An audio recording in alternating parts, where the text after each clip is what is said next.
Hello friends, मैं हूँ Siya hair and makeup artist और स्वागत है एक बार फिर से आप सभी का मेरे यूट्यूब चैनल रक्षाएं मेकओवर्स पर।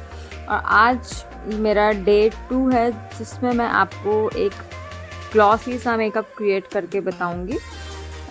तो यहाँ पर मैं स्टार्ट करती हूँ। मैंने अपनी क्लाइंट की स्किन को क्लीन किया एंड क्लिनजिंग के बाद मैंने वाटर बेस्ड मॉइस्चराइज़र लगाया बिकॉज़ मेरी क्लाइंट की जो स्किन है वो ऑयली है।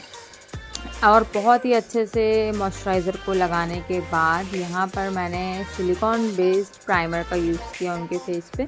सिलिकॉन बेस्ड प्राइमर क्या करता है या जेल बेस्ड प्राइमर का क्या काम होता है, हमारी स्किन पे जो स्वेट आता है उसको कंट्रोल करने का काम करता है। अब आती है बारी यहाँ पर करेक्टर की, है ना। करेक्टर हम क्यों करते हैं? करेक्टर हम इसलिए करते हैं, हमारी स्किन पे जो इम्परफेक्शंस होते हैं, डार्क सर्कल होते हैं, पिगमेंटेशंस होते हैं, उन सबको हाइड करने के लिए। अब ऑरेंज की इंटेंसिटी को कम करने के लिए यहाँ पर मैं इनके फेस को न्यूट्रल कर रही हूँ। न्यूट्रलाइजिंग प्रोसेस इंपॉर्टेंट है, मैं हमेशा बोलती हूँ, आपको हमेशा इस पॉइंट पे ध्यान देना चाहिए। न्यूट्रल प्रोसेस करने के बाद मुझे समझ में आया कि क्लाइंट के डार्क सर्कल अभी भी विजिबल हो रहे हैं, तो मैंने एक थिक कंसीलर से इनकी आई के जो डार्क सर्कल है उसे अगेन कंसील किया एंड अगेन ब्लेंड किया। ब्लेंड करने के बाद मैं बहुत ही लाइट हैंड से मुझे ब्लेंडिंग करनी है, क्योंकि मैं चाह रही हूँ कि जो मैंने प्रोसेस किया करेक्टिंग की और न्यूट्रलाइजिंग की वो अपनी जगह से हिले ना। अब इसके बाद मैं यहाँ पर इनको फाउंडेशन का एप्लीकेशन कर रही हूँ। फाउंडेशन का एप्लीकेशन आप जब भी करें, आप अपनी एक स्पीड मेंटेन करें, उसके बाद ही उसे करें। आप यदि बहुत ही फ्रेशर हैं तो आप आधे फेस पे, तो आप वन साइड पे फाउंडेशन का एप्लीकेशन करें, उसे ब्लेंड करें एंड देन सेकंड साइड पे फाउंडेशन का एप्लीकेशन करें और उसे ब्लेंड करें। आपका फाउंडेशन कभी भी ड्राई नहीं होना चाहिए। यदि ड्राई हो गया तो आपको ब्लेंडिंग में बहुत ही प्रॉब्लम आएगी। ब्लेंडिंग आपको बहुत ही लाइट हैंड से करना है, ऐसा बिल्कुल नहीं करना है कि आप बहुत ही प्रेशर के साथ ब्लेंडिंग कर रहे हैं।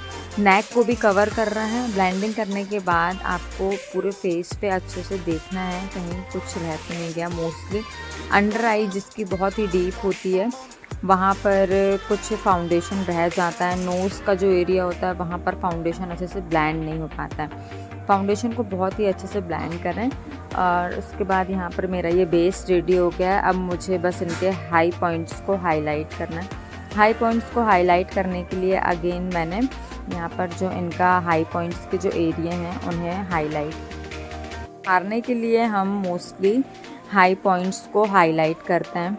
अब यहाँ पर मैं बेकिंग कर रही हूँ। यहाँ पर जो बेकिंग की प्रोसेस है बहुत ही इम्पॉर्टेंट रोल प्ले करती है। फाउंडेशन के बाद बेकिंग करना है आपको। फाउंडेशन किया, हाईलाइट प्रोसेस की, उसके बाद आप बेकिंग करेंगे, है ना। बहुत ही अच्छे से बेकिंग करना, कंजूसी के साथ आप यदि काम करेंगे तो बेकिंग में प्रॉब्लम होगी और बेस आपका सेट नहीं हो पाएगा। देखिए, यहाँ पर मैं आपको एक बात बताना चाहूँगी कि मेकअप आर्टिस्ट का काम सिर्फ आपके फेस पे जो भी इम्परफेक्शंस हैं, जो भी पिगमेंटेशंस हैं, मार्क हैं, उसको स्किन टोन को इवन करते हुए, है ना, एक फ्लॉलेस बेस देना होता है। आपके मेकअप को लॉन्ग लास्ट बनाना होता है, ना कि एक बहुत बड़ा मिथ लोगों के दिमाग में ये रहता है कि मेकअप कराने के बाद मेरे पिंपल और एक्ने जो है वो तो हाइड होंगी, बट उन्हें ऐसा लगता है उनका जो फेस है, जो कैनवास है, जो स्किन है वो एकदम चिकना हो जाएगा, है ना। ऐसा नहीं होता है कभी भी। आपके फेस में यदि पिंपल है, उभरा हुआ पिंपल है, तो वो विजिबल होगा ही, पास से फोटोग्राफी में विजिबल नहीं होगा। तो आपको ये चीज़ समझना है। यदि आपकी अंडर आई पे फाइन लाइंस हैं, आपके फेस पे लाफ्टर लाइन है, तो वो भी विजिबल होगा। ऐसा बिल्कुल नहीं होता है कि वो विजिबल ना हो। लोगों को लगता है कि यदि फाइन लाइंस विजिबल हो रही हैं तो बेस क्रैक हो गया है, केकी हो गया है। ऐसा बिल्कुल नहीं होता है ना।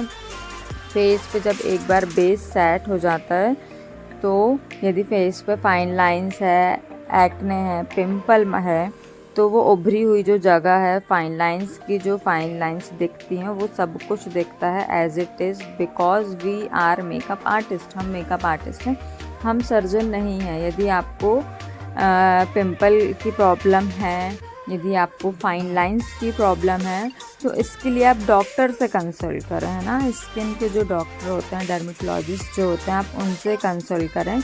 ये हमारा मैटर नहीं है, हमारा जो काम है आपको सुंदर बनाने का है ना। बट यदि स्किन आप चाह रहे हैं कि आपकी फ्लॉलेस दिखे, है ना, आपकी स्किन एक्ने फ्री रहे, आपकी स्किन पे फाइन लाइंस ना आए, झाइयाँ ना आए, तो इसलिए आपको अपनी डाइट के साथ साथ डॉक्टर को भी दिखाना पड़ेगा। अब यहाँ पर बेस को लॉक करने के बाद मैं इनका आई मेकअप स्टार्ट कर रही हूँ। आई मेकअप पे सबसे पहले मैंने एक ट्रांजिन सा शेड डाला, बिकॉज मेरी क्लाइंट की जो आईज़ है वो बड़ी हैं, उभरी हुई हैं, इसलिए मैंने आउटर कॉर्नर पे थोड़ा सा डार्कर शेड पुट किया, इनर कॉर्नर पे थोड़ा सा मैंने पिगमेंट डाला, एंड देन मैंने ग्लिटर का एप्लीकेशन किया।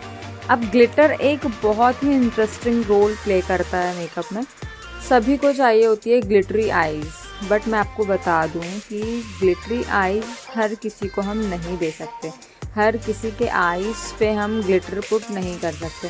ये जो क्लाइंट है मेरी, इनकी आईज़ बड़ी है, तो मैंने जो ग्लिटर का एप्लीकेशन किया है वो प्रॉपर विजिबल हो रहा है। बट यदि इसकी जगह क्लाइंट की आईज़ स्मॉल है और क्लाइंट की जो नीड, मतलब उसका इच्छा है कि उसको ग्लिटर आईज़ चाहिए है, तो आप उन्हें कंसल्ट कीजिए, आप उनकी काउंसलिंग कीजिए, आप उन्हें कन्विंस कीजिए कि आपकी जो आई का साइज़ है बहुत ही स्मॉल है, बहुत ही अंदर दबी हुई है आईज़ आपकी, तो हम आपकी आईज़ पे ग्लिटर का एप्लीकेशन नहीं कर सकते, वो अच्छा नहीं लगेगा, है ना। बिकॉज ग्लिटर क्या फैला हुआ अच्छा लगता है, जैसे यहाँ पर मेरा देख रहे हैं आप, है ना, इस टाइप का यदि आई में ग्लिटर का एप्लीकेशन हो तो बहुत प्यारा लगेगा।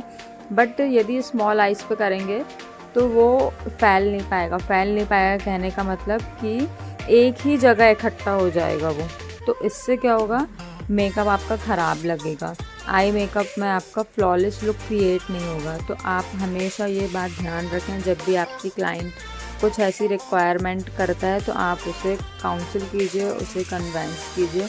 आप अपने हिसाब से काम मत करिए, आप क्लाइंट को इतना कन्विंस करना जानिए, इतना कन्विंस करना सीखिए कि वो आपकी बात पे एग्री करे, है ना। अब स्मॉल आइज़ पे हम कलर ब्लास्ट लुक भी नहीं दे सकते, बिकॉज आइज़ यदि बहुत स्मॉल है तो वो लुक अच्छा नहीं लगेगा। यहाँ पर मेरा base and eye makeup both done हुआ है।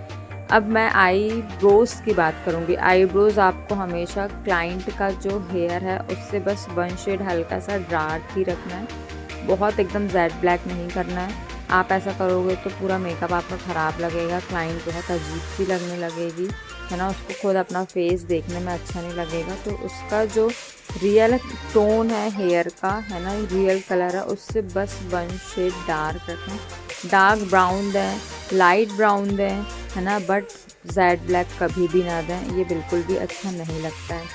अब कॉन्टूर करने के बाद मैंने अपनी यहाँ पर क्लाइंट के जो चीक्स हैं उसको ब्लश कर रही हूँ। अब ब्लशिंग पे क्या होता है, जैसे मेरी ये जो क्लाइंट है इनका फेस गोल है ना, तो मैं इनके फेस पे अच्छे से ब्लश कर ले रही हूँ। इनके फेस को मैं साइड से, मतलब सबसे पहले स्माइल करेंगी जैसे ये, तो मुझे वो पोर्शन मिल जाएगा जहाँ मुझे ब्लश आउट करना है, एंड देन मैं ब्लश करूँगी। बिकॉज बहुत ही फेयर स्किन टोन नहीं था इनका, इसलिए मैंने पीच एंड थोड़ा सा डार्क पिंक के साथ वर्क किया है।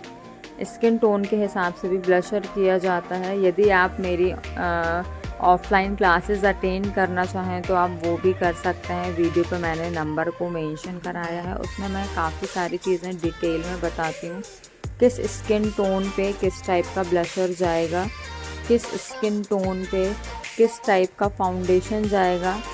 वाइट जो होता है, मतलब जो फेयर होता है, फेयर पे भी 2 से 3 टाइप के फेयर होते हैं। एक आपने देखा होगा, जैसे आप फॉरेनर्स को देखें, फॉरेन पे जो लड़कियां होती हैं या जो पीपल होते हैं उनको देखें, तो उनका जो फेयर है वो थोड़ा सा रेडिश होता है, थोड़ा सा पिंकिश फेयर होता है। हमारे यहाँ का जो फेयर होता है उसमें थोड़ा सा येलोइश टिंट मिलेगा, थोड़ा सा ओवल टिंट मिलेगा। तो ये सारी चीज़ें बहुत ही मैटर करती हैं मेकअप पे। आप किसी भी कूल अंडरटोन की ब्राइड को, है ना, जो बहुत ही कूल है, कूल बोले तो रेड एंड पिंक अंडरटोन की है, फेयर है, उसको यदि आपने थोड़ा सा वार्म अंडरटोन का फाउंडेशन एप्लीकेट कर दिया एयर पे ही, तो क्लाइंट को बिल्कुल सेटिस्फैक्शन नहीं होगा, क्लाइंट बहुत ही कंफ्यूज हो जाएगी। तो ये सारे डाउट्स, ये सारी थ्योरीज़ मैं अपनी क्लासेस पे क्लियर करती हूँ। लिप को किस तरीके से आपको शेप देना है, डिफ़ाइन करना है कि क्लाइंट सेटिस्फाइड हो, और लिप्स जो हैं उसके जो शेप हैं और क्लाइंट के जो फीचर्स हैं वो उभर के दिखें, है ना। किस आई पे किस टाइप का मेकअप जाएगा, है ना, किस फेस पे किस टाइप की कॉन्टूरिंग होगी। प्रोडक्ट नॉलेज के साथ सारी चीज़ें मैं बताती हूँ अपनी क्लासेस पे। एंड देन इस पे मैं आपको प्रैक्टिस के लिए अपने खुद के प्रोडक्ट भी प्रोवाइड कराऊंगी, है ना। क्लासेस मेरी 1 मंथ की है। अभी प्रोबेबली मार्च में मेरा एक बैच स्टार्ट होने वाला है, आप चाहें तो आप उसे ज्वाइन कर सकते हैं, है ना। हर टाइप की स्किन टोन पे वर्क करना बताती हूँ, हर टाइप की स्किन पे किस तरीके से वर्क करना है। स्किन टाइप जैसे नॉर्मल, ड्राई, कॉम्बिनेशन के साथ साथ 1-2 टाइप के स्किन टाइप होते हैं, है ना। उस पर किस तरीके से आपको किस प्रोडक्ट को सिलेक्ट करते हुए काम करना है, ये सारी चीज़ें मैं अपनी क्लासेस में बताती हूँ। कलर व्हील बताऊँगी, product knowledge, overall A to Z सारी चीज़ें मैंने अपना नंबर मेंशन किया है, तो आप प्लीज़ उस नंबर पे कॉल करके मुझे क्वेरी कर सकते हैं, मैं आपके सारे डाउट्स क्लियर करूँगी। और यहाँ पर ये मेरी ब्राइडल का फाइनल लुक है, आपको ये लुक कैसा लगा प्लीज़ मुझे कमेंट करके बताइएगा। कुछ भी क्वेरी हो तो मुझे प्लीज़ कमेंट करिएगा, कॉल भी आप कर सकते हैं। और यहाँ पर मैंने लास्ट में इनको मेकअप फिक्सर किया है, एंड लास्ट में अगेन मैंने हाईलाइट किया है। ये एक बहुत ही ग्लास स्किन मेकअप है जो कि मैंने मीडियम स्किन टोन पे किया है, ये बहुत ही ज़्यादा फेयर नहीं थी।